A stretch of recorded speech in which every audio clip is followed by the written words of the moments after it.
Good afternoon, everybody, or good morning, depending on where you're joining us from. Thank you for joining us. My name is Sarah Abbott. I'm the co-founder of the Old Vine Conference, and it's my great honor and privilege to be able to introduce my colleagues and collaborators from the Old Vine Registry, Alder Yarrow, who has really steered this incredible initiative, building on the work of Jancis Robinson and her team, and creating the 2-year-old crowdsourced online resource of Old Vine Vineyard listings from all around the world. And I'm also delighted to welcome Alessandro Torcoli from the Civita del Bere, a very distinguished Italian journalist and who has championed old vines in Italy with his Old Vine census. So this is the second anniversary of the the full version of the Old Vine Registry. This started as an Excel spreadsheet on jancisrobinson.com, thanks to the visionary commitment of Jancis Robinson, along with other early leaders in recognizing the value of old vineyards. And Jancis's team started just making a note of old vineyards around the world on a very unwieldy, increasingly unwieldy spreadsheet. Alder Yarrow has then really ran with this and was able to, with his tech knowledge and as well, of course, his wine and journalistic knowledge, to take it to the next level, leading an incredible team of volunteers. We have so many great volunteers and contributors for the Old Vine Registry. I don't have time to thank them all, but please know we do list them on the site, and thanks to all of them. So 2 years ago, we launched the Old Vine Registry, and we thought we should have a goal. So we had this goal of wanting to get to 10,000 vineyards registered, because we know that what is registered, what is named, is what is valued. In the meantime, under Alder's stewardship, the capacity and the capabilities of the site has really grown. I know you're going to tell us more about that, Alder. And also, the Old Vine Registry was recognised at the VDOR Awards as one of the outstanding environmental vine initiatives.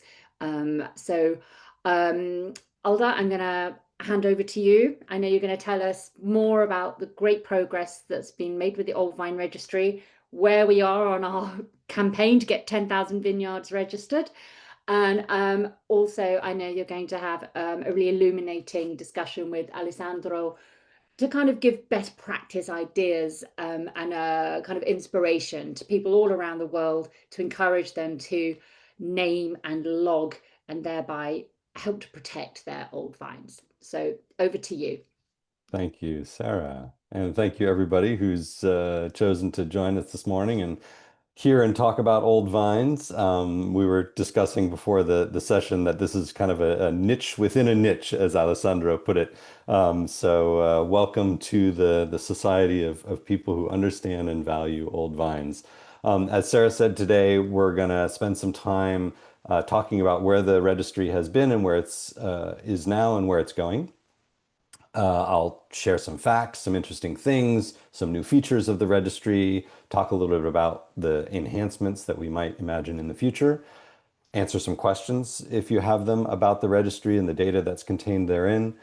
We'll then spend some time chatting with Alessandro about his Censimento project, which is super interesting, and he has generously allowed us to incorporate that data into the Old Vine Registry. I'll do some Q&A with him, and of course the audience can chime in with questions as well. And then we'll finish up with the announcement of the winners of our first annual Heritage Vine Hunt contest. So the contest that we started and launched a year ago, encouraging people to contribute data to the Old Vine Registry. And we have a first, second, and third place winner that we will announce today of our first year of gathering vineyard data. And we'll be happy to celebrate those folks. So let me go ahead and jump in and start sharing some facts about the registry and where things are going. Please put your questions into the Q&A section of the site. I will be looking at that. Sarah will be looking at that as we go along, and we'll try and answer those questions as much in real time as possible, but certainly at the end, once we finish with each section of the webinar. So thanks again for joining, and let us dive in. So Where are we vis-a-vis the registry? So here we are, year two. So 1 year ago, we celebrated the first anniversary of the registry. 2 years ago, on this date or date very, very close to this in June, we launched the registry, and we've really made some wonderful progress. Um, we launched with about 2,100, 2,200 vineyards across 29 different countries. And at that time, we didn't really have a sense of how many different grape varieties were in the database. Around year one, we started counting those grape varieties, and we had accumulated 3,100 or 3,100 vineyards, roughly 1,200 more vineyards than we did when we had launched. That expanded to 36 countries, and at that point, we had 581 different grape varieties listed in the database. Today, we have managed to almost, but not quite, triple the number of vineyards that we launched with. We sit today at 6,422 vineyards in 42 different countries. And we have a sort of an astonishing 829 different unique grape varieties listed in the database, which is really fun. There's a little asterisk next to that number 829, which I'll talk about here in a moment. But all of which is to say 10,000 vineyards does not seem that out of reach for us in terms of our what we called our big, hairy, audacious goal of registering 10,000 vineyards within 3 years. I want to talk briefly about that universe of grape varieties.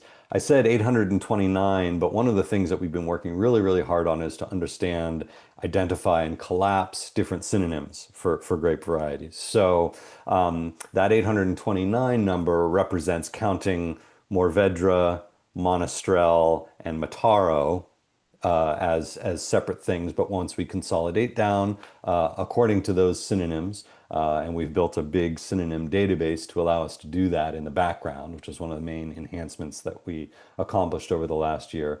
We're now down to 662 truly unique grape varieties represented. And for those that might be curious, Pinot Noir and Chardonnay lead that pack, followed by Syrah, Grenache, and Riesling, with the number of instances in parentheses following those numbers.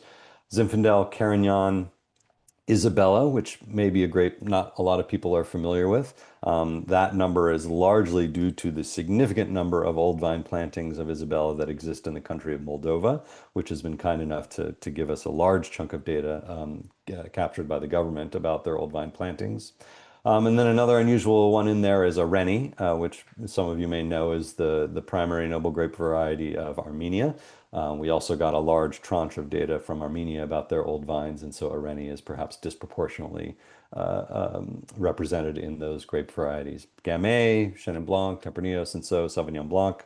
And then, of course, a number of grape varieties that interestingly appear once and only once in the database, whether that's because they're part of a large cataloged field blend in a given vineyard, or because there happens to be one tiny little vineyard someplace planted with Katun Kharji that is more than 35 years old. So it's quite fun to explore this universe of grape varieties, and I'll talk a little bit more about how you might be able to do that now on the Old Vine Registry moving forward. Just a few more statistics that help kind of share and give you a picture of the scope of the registry. In terms of hectares, only hectares, France leads the way, followed by Germany, Spain, Turkey, and the United States. The real big caveat here is that I would say the majority of the vineyards that we have listed in the registry, we don't have any or accurate hectare counts for those vineyards. So this is not necessarily, you can't extrapolate these numbers, for instance, to generalize that France has more old vine, more hectares of old vines around the world than any other country. That's almost certainly not the case, but that's what the representation is currently in the database. Unique grape varieties. Italy leads the pack, which may not surprise a lot of people. Italy leads the pack in grape varieties in a number of different ways in the world, followed by Portugal, France, Germany, Spain, and Turkey. And then this starts to become maybe a little bit more interesting vis-a-vis where the old vines are that we've managed to catalog. You can see the first and the fourth position here are Burgundy. We've recently had an influx of a lot of data from Burgundy, thanks to some importers who have been willing to share their product catalog and the information that they've gathered about the individual products that they sell and the vine age that makes up those products. So we've got a lot in Côte de Beaune and Côte de Nuit. And then also we have, as I mentioned, large tranches of data that have been given to us by regional or governmental organizations. The wine growers of Emporta in Spain, happen to catalog their vineyards quite assiduously. And so they gave us a whole bunch of data. And so you can see that we've got an awful lot of vineyards from Emporta. Likewise, Calarasi, which I'm probably not pronouncing correctly, which is the primary wine growing subregion in Moldova, again, drives a disproportionate representation there. And then we've recently beefed up our Southern Rhone coverage, thanks in part to volunteer efforts from people like you. Excuse me. And we've got great representation in Barossa, Sonoma, Beaujolais, followed by McLaren Vale and the Languedoc. So that's just a view a little bit deeper into some of the subregions that we're finding vineyards in. This is another graph that is highly skewed by the nature of the data that we have. So the countries with the oldest vine age, well, we happen to have one vineyard in Slovenia that people think is about 400 years old. And so that pushes Slovenia way up to the top of this graph. And to be honest, the first 5 or 6 entries in this graph are really the result of similar sort of statistical anomalies, right? So we've got, yeah, go ahead, Sarah. Sorry, nothing. I Oh, I couldn't see your screen, but I could. I'm so sorry. no, that's okay. Um, Georgia, Iran, Albania, Bolivia, and Japan all have very few vineyards in the registry, but the vineyards that they do have in the registry tend to be quite old. And so that's pushing these way up to the top of the countries with the oldest vine age. As we get down to Luxembourg, Peru, and Chile, we start to get a more perhaps representative illustration of the level of vine age in those countries. And you can see that, Greece, Australia, and Hungary tend to lead, but not by a lot with regards to the other wine regions around the world.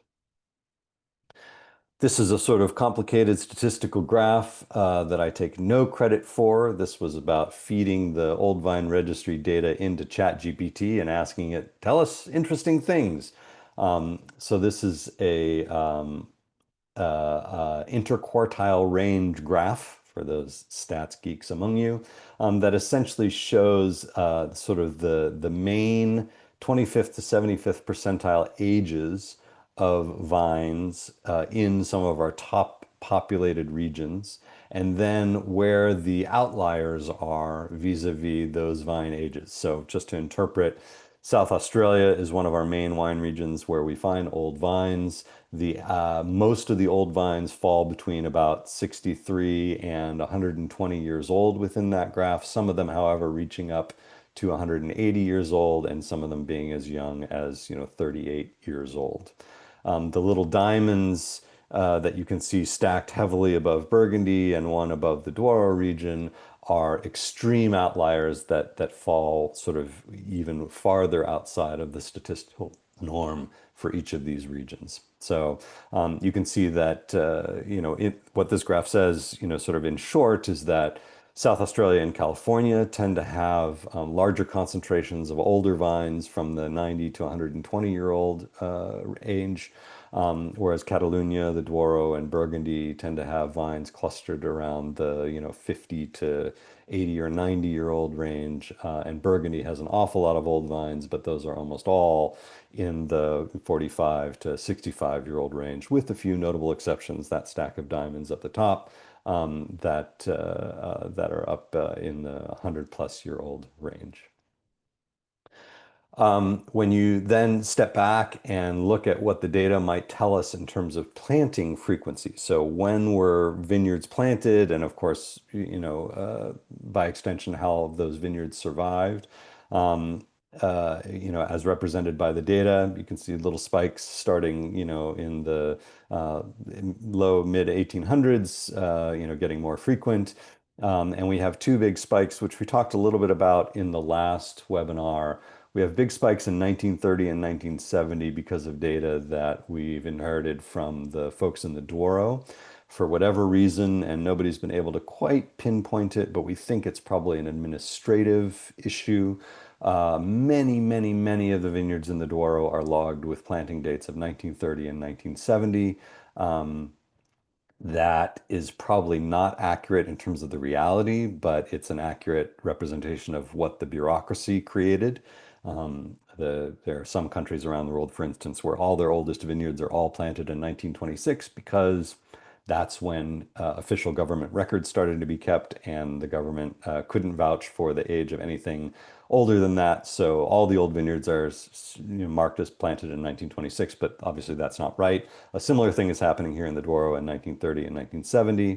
The 1960 spike, I think that may be due to the data we've recently inherited for Burgundy.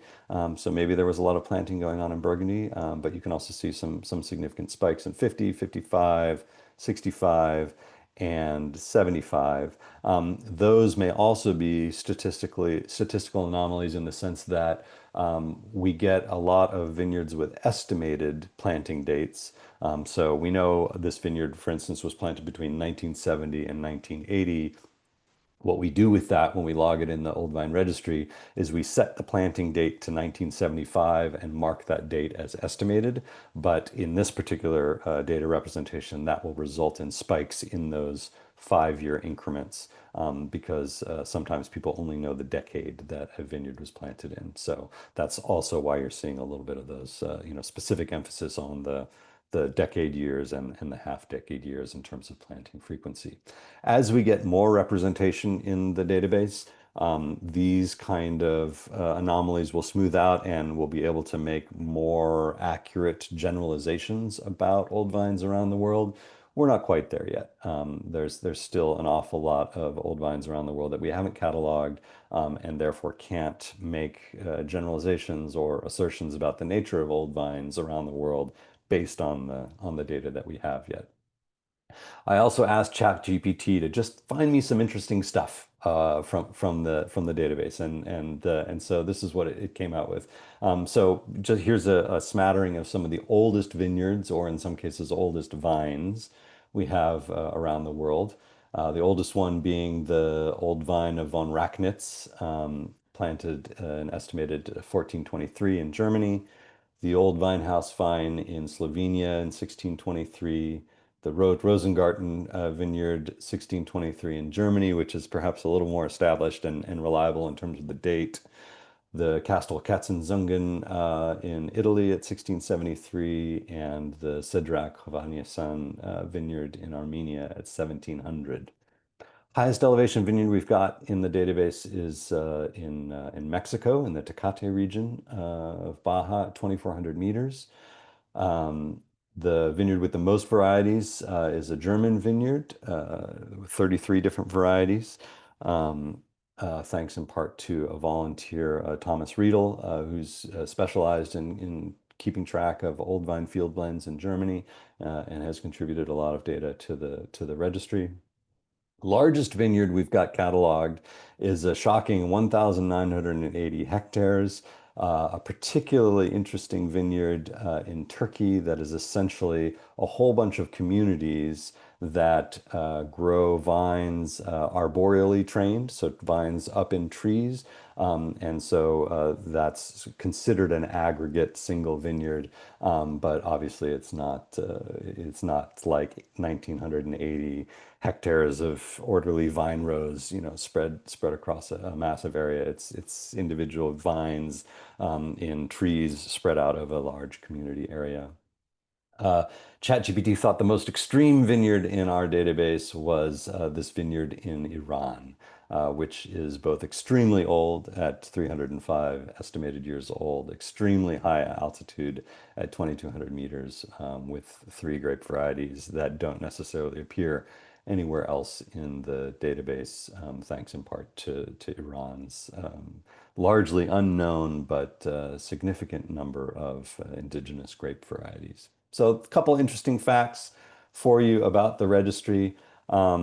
I think that's it in terms of like an analysis of where what the data says these days. And I just want to spend a few more minutes talking about what we've been doing over the last year in terms of enhancements to the site itself and the capabilities of the website behind the scenes. Some of them are quite noticeable, some of them are not. So, as I mentioned earlier, we spent a great deal of time building this large synonym database that allows us to let you as a user search for Mourvèdre and find vineyards that are listed as being planted with Mataro and Monastrell and all the other synonyms of that grape variety, as well as your ability to browse by grape variety. So you can choose to say, show me all the vineyards with Monastrell using the drop down on the homepage, and we will bring in all the vineyards that are planted with that grape and all of its synonyms. An awful lot of work went into that, both in terms of gathering those synonyms, but also in terms of programming the site to be able to do that. We've been trying to improve the search accuracy on the website.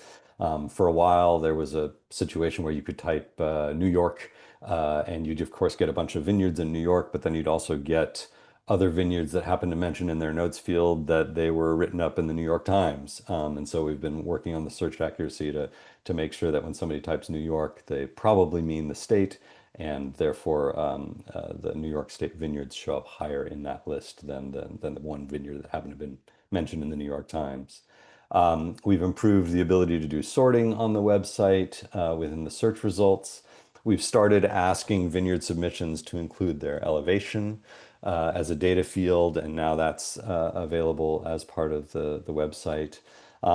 Perhaps quite significantly, improvement recently is the embedding maps for vineyards. So if we've also started asking people to submit latitude and longitude coordinates when they submit a vineyard, and we're now using that to actually put a map on the page, as you can see on the right-hand side, via the Google Maps API that gives you a satellite view of where that vineyard is located. So even if a vineyard has not submitted a photo, we don't have a lot of vineyards with submitted photos. There's some visual interest and representation of the vineyard on the page.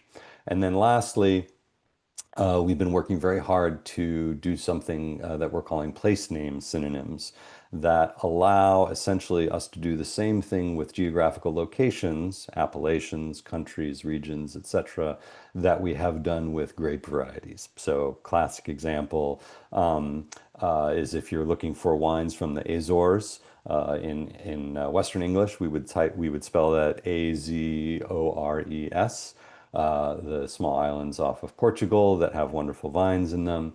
But the locals, of course, spell that as A-C Sadia, Ores, and that's the way they would prefer it to be listed. So you can now search for Azores, and the region will be displayed in the preferred spelling of that region. So likewise, excuse me, the country of Turkey, which has recently changed its official spelling.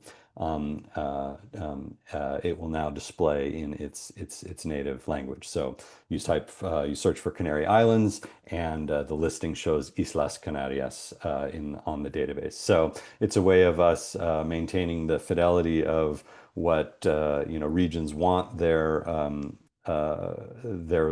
regions and locations to be represented as, but also acknowledging the way that maybe a large chunk of the people who are using the site might spell them. Classic example is, we all say Burgundy and search for Burgundy, but Burgundy, as you all know, recently decided that it wanted to be called Bourgogne. And so now on the website, it's always going to be shown as Bourgogne. And then last but not least, we have launched yesterday advanced search on the website, which I'm really excited about because it's a fully multifaceted search against all the relevant existing data fields in the database, with real-time query matching and the ability to restrict your results to see only vineyards that have maps associated with them or photos associated with them. And it's really exciting. And I'm going to stop sharing here and actually demonstrate it live for you all. So presuming I can get this going. Here is the advanced search. And so I'll just take you through a couple example queries so you can see how it works. Down here at the bottom, you can see that a search with absolutely no criteria added to it would result in all of the vineyards in the database, 6,422. But let's say we're curious about Argentina. We know Argentina has a lot of Malbec in it, but how much Cabernet, Old Vine Cabernet, might Argentina have? So we can go in and select Argentina, which is going to drop us down to the 44 results that exist within Argentina. And then within our grape varieties, which in fact does list all the unique grape varieties that we've got within the website, I can go ahead and select Cabernet Sauvignon, and I can get an answer right away, which is that we've got 8 Old Vine Cabernet Sauvignon vineyards in Argentina, and we can pull them up. And so you'll see the criteria that you've selected up here for your advanced search and the specific search results that match that here on the page. We've also added a little enhancement now in the search results. Anytime you see a search result that has an exact location and a map and or a photo, they'll have little icons over there on the right. But we can now, jump in and look at Catena's Pyramid Vineyard here with its integrated map and photo there. So that's one example of what you might do with advanced search. Here's another one, which might be non-country specific. So we might say, well, we're not interested necessarily in Argentina, but what I'm interested in is where are all the oldest Grenache vines in the world. So we'd choose Grenache Noir. And then I might say, and I'm really interested in own-rooted Grenache that's at a high elevation. So 500 to, 2,000 meters of elevation. Well, look at that. We've got five results. We've got one in Italy, in Etna, perhaps not surprisingly. Really nice old vineyard. Three in Etna, in fact. We've got a nice old Grenache planting at Beginnerskloof in South Africa, and one in Bierzo as well. So that gives you an idea. The way the search works as well is, let's say we weren't so worried about elevation. All of a sudden, when we're looking for own-rooted Grenache, without specific elevation, now we've got 71 different vineyards around the world. Or, if we wanted to see all of our vineyards with Grenache, we can just eliminate that particular filter criteria. We've got 572 vineyards around the world with Grenache. Oldest one being 1775 in Sicily, a number of old ones in the Barossa, unsurprisingly. And so that is just a quick little tour of the advanced search capabilities on the site. And I'm really excited to now have this available for everybody to use and play around with. Thank you so much, Alder. And I also just wanted to highlight that the launch of this registry and then this continued enhancement is really very much down to the support of Jackson Family Wines, who, of course, gave the initial funding to get it up and running and then have continued with that. We've got a couple of questions and comments. This is the time for them. I'm done with I'm done with my spiel. Happy to take questions from folks. It was much more than a spiel, actually. It was really meaty and exciting.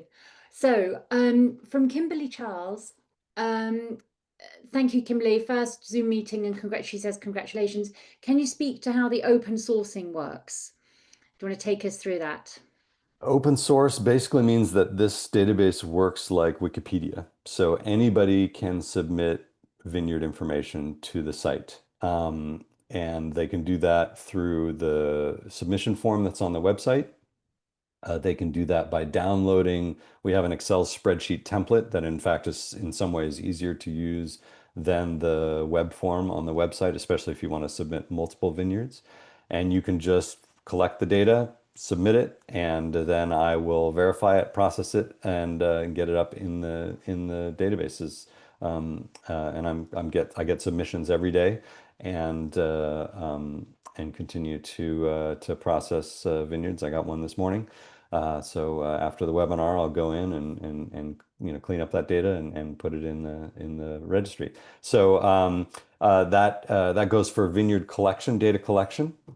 But that also goes for editing as well. Like Wikipedia, somebody can come on and say, wait a minute, you've got this vineyard listed as being planted in 1870, but I know for a fact that it was replanted in 1904. And if you can provide evidence of that, that's reasonable. We will go in and make changes. And so I encourage anybody as they're using the website, if they come across data that they think is incorrect or needs modification or even just elucidation. I've got things to say that I know about this vineyard, that you know, uh, it's farmed biodynamically. You don't list that as the registry. You can send that to us via the feedback link on the website, or just sending an email at any time to oldvineregistry@gmail.com, which I check. So that's the Thank nature of the open source aspect of the And website. a related comment from Andrew Chalk. Andrew says, basically, instead of asking for submissions, why don't you set an AI bot to search the internet? So Andrew, I'd just like to come in on that, because the reason we love working with submissions is because it builds our community, it builds the network, and we're not against using AI. Alder is my AI informal teacher, but the participation of our colleagues all around the world, going onto the site, submitting, being on the site, going down a rabbit hole, seeing who else has got old stuff, that is really important to us as well. So that's why we keep the manual submissions as a big part of our data gathering. And also it's a kind of a live moderating as well. Yeah. Do you want to I add have a anything couple more to that? things to say about that particular question. So one, actually creating a bot that hoovers up and is capable of recognizing single vineyards that happen to be more than 35 years old around the internet is actually not an easy task to do. But more importantly, there is an awful lot of very bad data out there on the internet about vineyards that no longer exist, vineyards that are quite misrepresented in terms of their actual age. So you'll see things all over the internet in terms of retail websites that have data about wines where they say, oh yeah, this is from 100-year-old vines. But then when you actually dig, as I do, and say, okay, well, let me go and look up and see whether I can find information about that vineyard. In fact, a 100-year-old vineyard that's been sort of referenced in the retail listing of a wine in a wine shop, for instance, is in fact a 60-year-old vineyard when you actually find the importer of that wine, who has a much better data from the producer about that wine. And so just hoovering up information from around the internet is going to get us an awful lot of bad data. I use AI all the time to comb through legitimate tranches of data that people give me, and to sort out which ones have old vines, to reformat that data in ways that make it easier to import into the Old Vine Registry, et cetera. So definitely useful. And Andrew, I see you asking an awful lot of technical questions about the database. There is no raw SQL query interface, but you are welcome to the data of the Old Vine Registry, as is anyone. Another part of our open source commitment is that this data is available via Creative Commons license to anybody who wants it. So send me an email, Andrew, and I will happily dump you an Excel spreadsheet of all 6,422 records, and you can go play in your own SQL playground to your heart's content with regards to querying the data. What else have we got, Sarah? That's it for now. On pictures, well, Josje Van Oostrom, apologies if I've mispronounced your name, said, great, I'd love it if pictures were always included. I know you work hard on this. Do you want to pick up on the challenges and the kind of help we could do with pictures? Absolutely. So we love it when we've got photos of vineyards, but that only happens in a specific set of circumstances. Number one, somebody has to give us a photo of the vineyard, right? So when somebody submits the vineyard, they have to submit a photo with it. And because we're trying to keep this open source, legal, and copyright challenge free, we require that photos that we display on the website are first uploaded to Wikimedia Commons, which is the digital asset management space maintained by Wikipedia. And what that does is that very importantly puts that picture in the public domain. And once it is in the public domain, we and anyone else around the internet are free to use it on our website in the Old Vine Registry without fear of some photographer who happened to take that photograph coming and claiming that they have copyright protection on that photograph. So it's not hard to put a photo up on Wikimedia Commons, as the many photos that we have on the registry prove. But it definitely is a couple little extra steps. When we do get data submissions from people, a lot of times it's just the very bare minimum of information. People are not necessarily willing to take the time and effort to go through and, write a really nice paragraph that describes the vineyard and its history and things like that, or upload a photograph. As I visit Old Vine vineyards around the world, I'm trying to take pictures of them and upload them to Wikimedia Commons and get them in the database. But I'm just, one person with only so much time. So if you do have personal pictures that you've taken of Old Vine vineyards around the world, either ones that exist in the database today or that you would like to add to the database, I'd love for you to get them in there. And over time, the percentage of photos that we have in the database will go up. But I agree with you that it would be great if every one of these listings had a photo attached with it. And one of the enhancements that I'd like to make to the site once we do get a larger number of photos on the website is for you to just be able to browse Old Vine Vineyards visually. So you could go to a gallery page and simply scroll through all of the photos that we have of vineyards around the world and use that as a way of diving into places that are visually interesting. Fantastic. I think that's it for our questions. So do you want to move on Great. and talk? Yeah, let's move on to chat with Alessandro, who's been patiently waiting here to chat with us about his work at the Censimento Vecchie Vigne. And I apologize for my Italian pronunciation Hello. there, Alessandro. But Hello. before we jump in, tell us a little bit about yourself and a little bit about Civiltà del Bere that you work for. So, first of all, thank you for inviting me and hello, everybody. Well, Civiltà del Bere, and very good pronunciation, Alda, and congratulations, good Italian, was founded by my grandfather in 1975. So it's a family business and a family passion, let's say. And when it started, the idea was to present wine in Italy as a precious thing. Those were years where Italians used to drink and a lot as something natural, buying wines from the farmers everywhere, with exception of the big cities like Milano, Turin, Rome. And so wine was a normal thing, and no magazine existed at the time explaining how special and also from a cultural point of view very important issue was wine. And on this basis, Civiltà del Bere was founded at that time. So everybody was thinking that people might know something more about this thing that was so normal, so banal, but there was a world behind. And the meaning of Civiltà del Bere, which means civilization of drink, I mean, let's make a group of people who want to know and to be enthusiastic about wine and to gather information, accurate information. It was the first magazine founded by journalists and written by journalists in Italy on wine, of course. And is your publication primarily like paper magazines that people still buy in newsstands, or is it online, or Yeah, how do you? it is still as a print magazine. Yes, Mhm. yes. Mainly online, of course, nowadays. But we still print copies. Yes. And so at some point in the history of this magazine, you got interested in old vines particularly and began this project called the Censimento Vecchie Vigne. Tell us how that got started and what the idea was behind making a catalog specifically of Italy's oldest vines?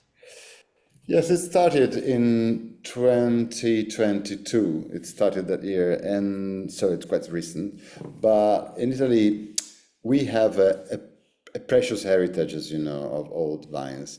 But up to the 90s, wine growers thought it was better to plant new vineyards in Italy, more healthy and more productive. And only in the last years, producers have understood the advantages of old plants. And so, as wine lovers and wine enthusiasts, we wanted to start a map this heritage that we have in each region. We have 20 regions in Italy, and everywhere you can find a lot of old plants. But the wine growers weren't that interested at the beginning of this project. Was only some. Yeah. But the movement, and also thanks to your work, of course, international work, now is growing up.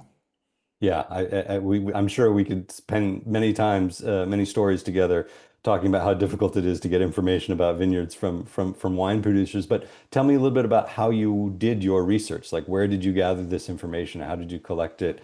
And how long did it take you to assemble information across all 20 of Italy's wine regions? Yeah, well, it took like more or less 1 year, and we asked 12, 15 journalists we coordinated them, and we asked them to find in specific regions the vines through publications, research centers, and also producers sometimes. So different sources and many people working on that.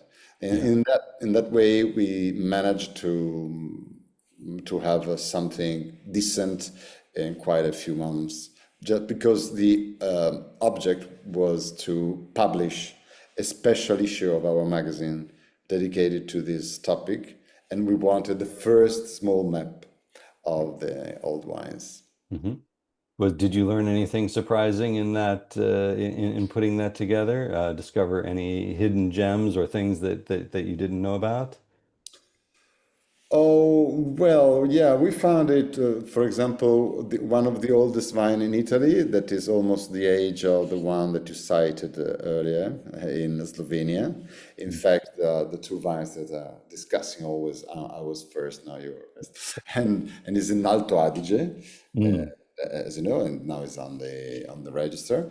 And also we discovered many very interesting old vines ungrafted from ungrafted plants in Italy, in 2 or 3 regions. One is south of Sardinia, because it's a sandy soil, so they could leave that ungrafted. But not only. One of the oldest vine that we found in Italy is in Valle d'Aosta, northwest of Italy, on the mountains, at an altitude of 1,000 meters, and is a Prix Blanc, where they make a Blanc de Morges wine, and it's a very old wine, ungrafted, and very high altitude. Yeah. It was, hidden gem. And so how is the Censimento evolving? Are you constantly adding new vineyards to it? And how does that process, how has it changed since you first put it together? Well, we are not open source as you are. We ask our journalists and people working with us to notice when they find an old vine, and then we ask the producer. And as I said earlier, it's quite difficult to gather all information we need to compile our Censimento, because we ask many questions and we want many information to be sure that is real, that is serious, and so on. And so once we have completed the thing and we have gathered information, every 6 months, more or less, twice a year, we update the Censimento, which is online in our website, civiltaddelbere.com, and is nowadays it is a PDF, as a sort of print issues made for the print, but you can read it on digital as a PDF, and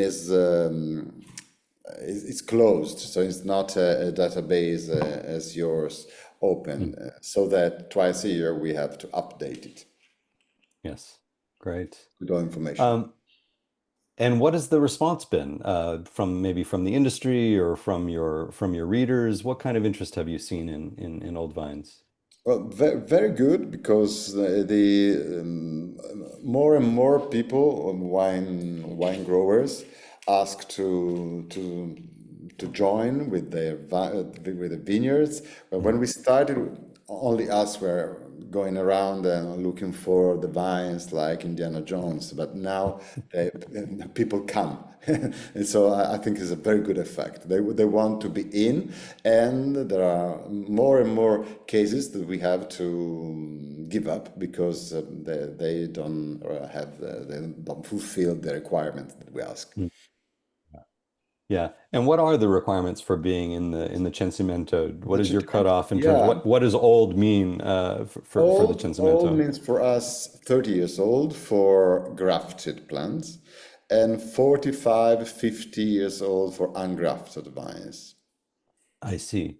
And why did you make that distinction between grafted and there's ungrafted? Because we talked with some professors, like Mario Fregoni, the old man that built the viticulture in Italy, and they told us that it was first of all, it was quite unusual to have ungrafted plants in the recent years. So not really. Yeah, we asked. We want that these vines are older, but in reality, they are older because it's very difficult to find.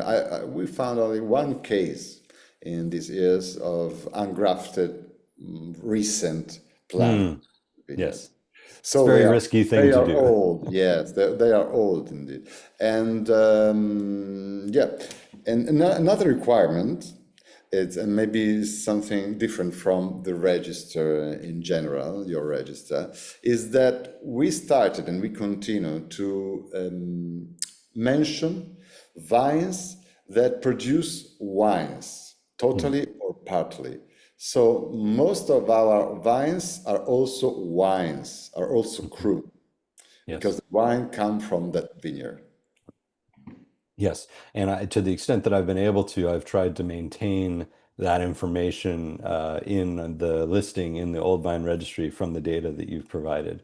Because for us in the Old Vine Registry, making that connection between the vineyard and then the wine that a consumer can go out and purchase is very, very important, right? It's only in that moment when somebody buys that bottle that the economic benefit comes back to that farmer of keeping that vine in the ground. And so being able to direct people to purchase wines made from that specific vineyard is very important. And so I applaud your efforts in that respect for sure.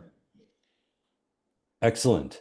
Well, thank you for sharing about the Censimento, and thank you again for being so generous in giving us access to that information to incorporate into the Old Vine Registry.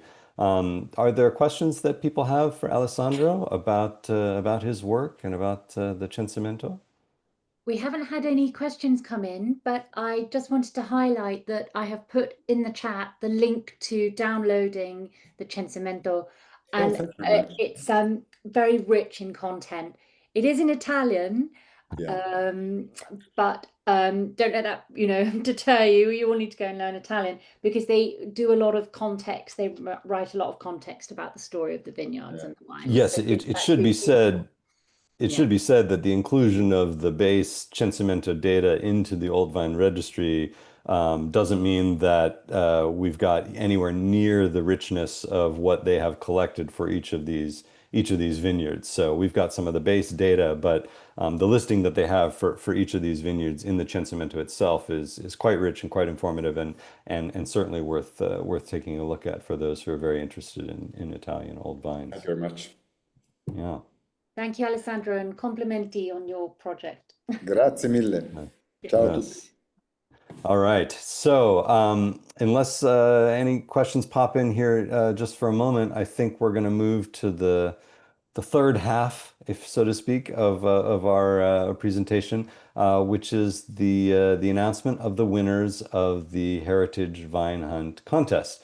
And so, just to remind everybody, last year at this time, when we celebrated our first anniversary, we decided to see if adding a little incentive would help motivate some people to volunteer to go out onto the internet and do research and contribute data to the registry. And so we launched the contest. It had some prizes, more serious bragging rights than real substantial prizes necessarily, but we did get some submissions and some people volunteering to catalog stuff, and we'd like to recognize some of those folks now. So I'm gonna share again here, and I'll pull up my slides that correspond to that. So, the Heritage Vine Hunt contest. So we had 83 different individuals, and we've accepted, when Kermit Lynch gives us a bunch of data, we don't nominate Kermit to participate in the contest, or some, the Wines of Moldova gives us a bunch of data. They don't qualify for in the contest. But in terms of individuals, people out there on the internet willing to do research. We had 83 different individuals submit vineyards to us over the course of this last year. That added up to about 650 additions to the database, which is really wonderful, including additions from several new countries. So we got our first vineyards from Iran, from Luxembourg, Albania, some really interesting far-flung vineyards from around the world. And so we do have three top winners, based on the number of vineyards that they submitted.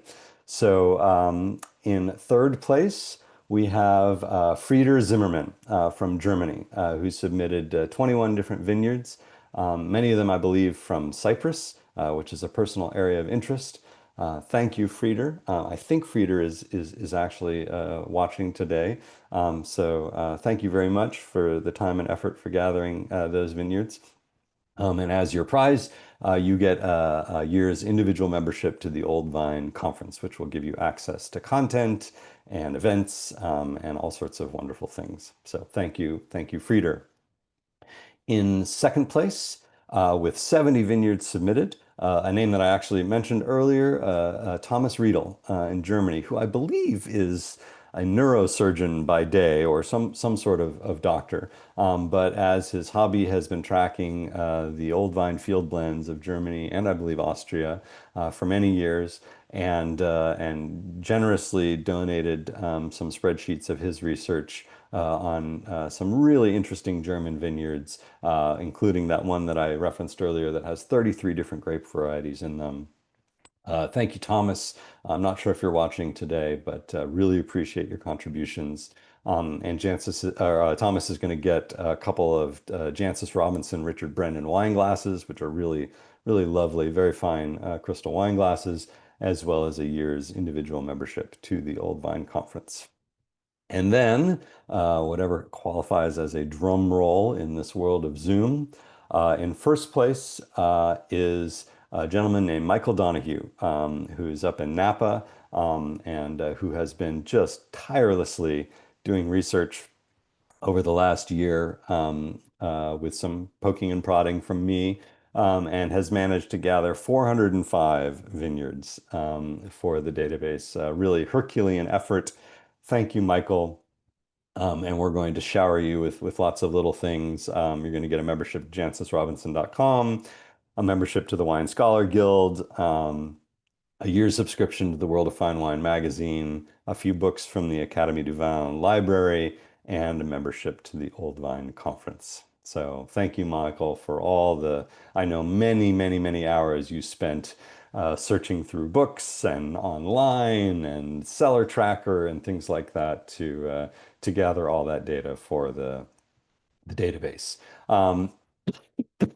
We want to give a little bit of a shout out to some of our prize sponsors.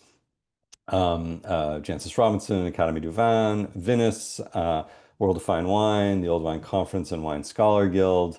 And I want to let you all know and make sure you all know that the contest continues. So this was just an interim stop along the way of the contest, just year one. There will be prizes again at the end of year two, so this time next year. And then we will also be giving at that time a grand prize at the end of year two to the person who has discovered the most vineyards and added the most vineyards to the database. And that will include, you know, like travel and stuff like that. You'll get to come to an Old Vine conference event somewhere around the world, all expenses paid kind of thing. So grand prize is in fact grand. And you know, it's pretty easy to compete in this contest. We want to help you win, and I will set you on the road to discovering lots of vineyards in many different ways. If you're interested, you can reach out to me at any time through the website oldvineregistry@gmail.com. There are a lot of countries not in the database that we know have vines and probably old vines in them. There's a list there. And there are a lot of specific wine regions and a few countries that need some serious attention. So a bunch of places in Spain are highly unrepresented in the database, a few in Italy, some in France. Santorini is lousy with old vines, and we really have very few entries from there. Somebody could do some very easy research and come up with 30 or 40 entries just like that for Santorini. Some German stuff, so Portugal, Oregon's got some old vines that we have yet to record. Lebanon is largely untouched territory with lots of old vines there. There's some stuff in British Columbia probably, and Austria is largely underrepresented in the database as well. So I'm really happy to give you projects, to give you raw data, lots of different things. You know, that's in part why Michael was so successful with so many vineyard editions, is I gave him lists of old vine wines that I'm able to generate through Cellar Tracker and other things like that, that he can then go off and individually research and make very quick progress to adding vines to the registry. So I encourage everybody to continue to do that. I thank you all for the efforts that you've put in, whether you've submitted one vine or 400 like Michael, and I hope you will continue to do so, because that's really what makes the data in the registry so valuable and ultimately complete and very interesting from a research and an industry support perspective. So thank you very much. Long live Old Vines. And I really appreciate the time that anybody has spent listening to this morning and joining us for this conversation. Thank you, Alder. And we must, if we could all have a collective round of applause, I would give it to you, because really your commitment, your skill, your dedication and leadership, this would not have happened, I think, without your involvement. So thank you. Of course, thanks to Jackson Family Wines, to Jancis Robinson. And I would just like to wrap up with a couple of quick reminders. First of all, as Rosa Kruger, who was one of the great leaders of the Old Vine heritage movement, said something to me that I've never forgotten, which said, this is a really unifying way to engage with wine culture. And I think we need unifying aspects in our industry, in our business. So we know that this is a really unifying and potentially galvanizing way of unifying the farming heart of wine with actually really good business. You know, business that gives beautiful wines, maintains landscapes and culture.